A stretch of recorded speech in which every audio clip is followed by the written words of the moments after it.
Eu sou o professor Carlos Eduardo, com componente curricular de História, gravando essas aulas específicas da história do Brasil, da nossa própria história.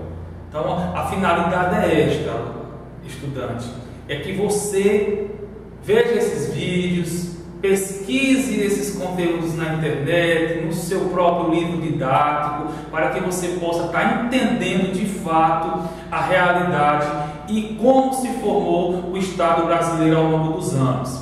Então, hoje a gente vai tratar especificamente na aula sobre a escravidão, que a gente possa estar conhecendo um pouco das relações que foram estabelecidas no país, no Brasil, na América Portuguesa, ao longo do século XVI até o século XX, como foi que se formou esse processo de relações entre escravos, colonos, entre escravos e colonizadores. Então esse período é muito importante. Para que nós possamos entender esse processo, a gente vai contextualizar aqui para você, caro estudante, que a escravidão no Brasil, ela se inicia já nos primeiros anos de colonização no Brasil, naquele período inicial ali que a gente chama de Brasil colônia por volta de 1530, né?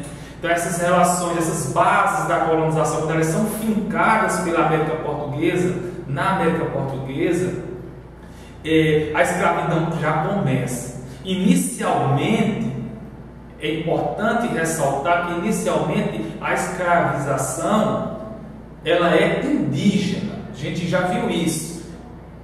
Gradualmente, aos longos dos séculos XVI, XVII e XVIII, ela foi sendo substituída pela escravização dos africanos, né? Que foram trazidos da África na condição de escravos, na condição de mercadoria, na condição de objetos, através do tráfico negreiro, que a gente vai começar a entender esse processo, né?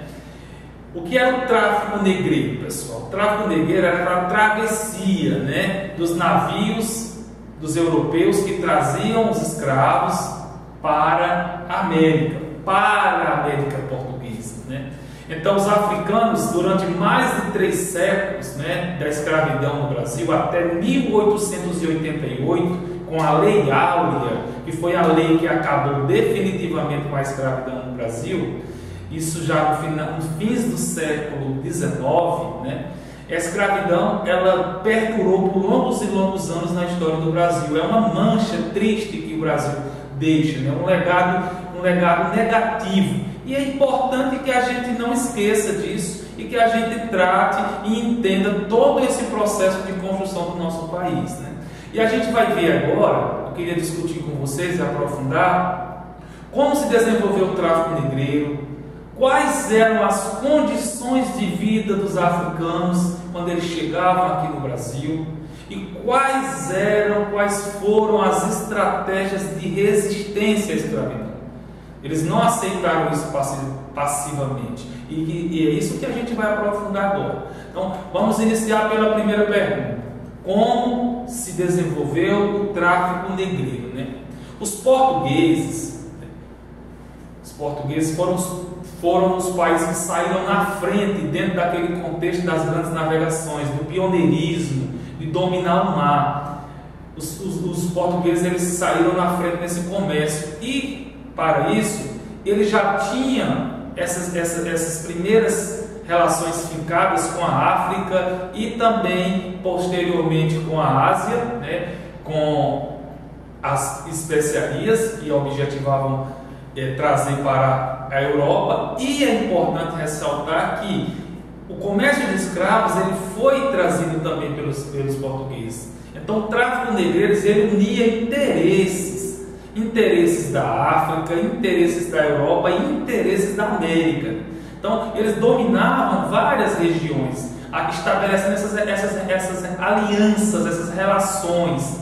E os navios europeus, eles levavam a mercadoria até o continente africano e, em troca, eles recebiam escravos que eram vendidos posteriormente para colônias americanas. Então essa relação ela se tornou muito atrativa e muito lucrativa, e isso foi o que fez com que ocorresse uma mudança, né, na América Portuguesa, a troca de escravos, de mercadorias através da escravidão indígena, que passa a ser africana, vinda do continente africano.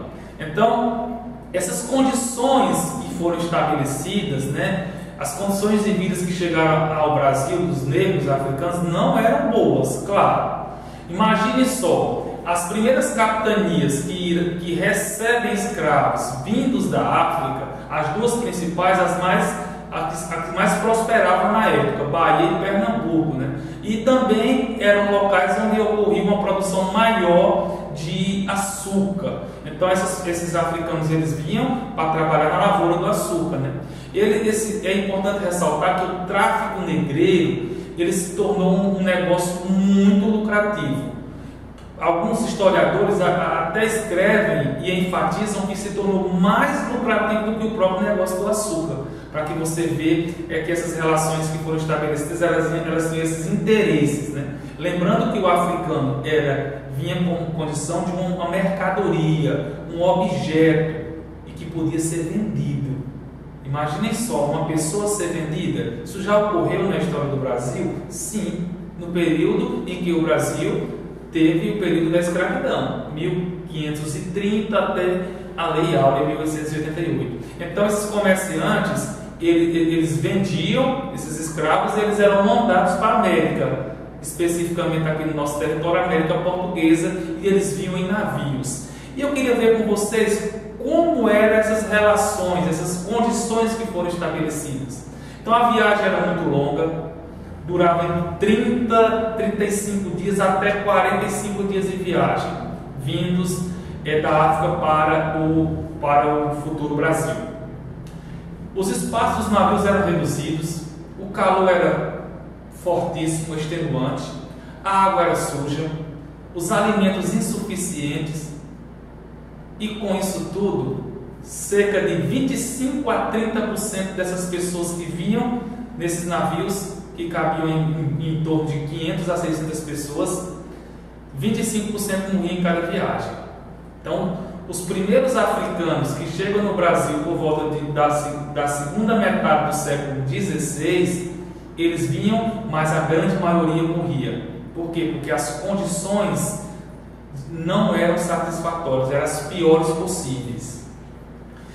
Dentro desse contexto de condições, de relações que foram estabelecidas dentro da escravidão, é importante ressaltar que os escravos, eles sempre resistiam a esse contexto de escravidão. Eles não aceitavam, claro que não aceitavam. Eles encontraram então várias estratégias de resistência à escravidão durante esses 3 séculos, que eu trago para vocês. A formação de quilombos.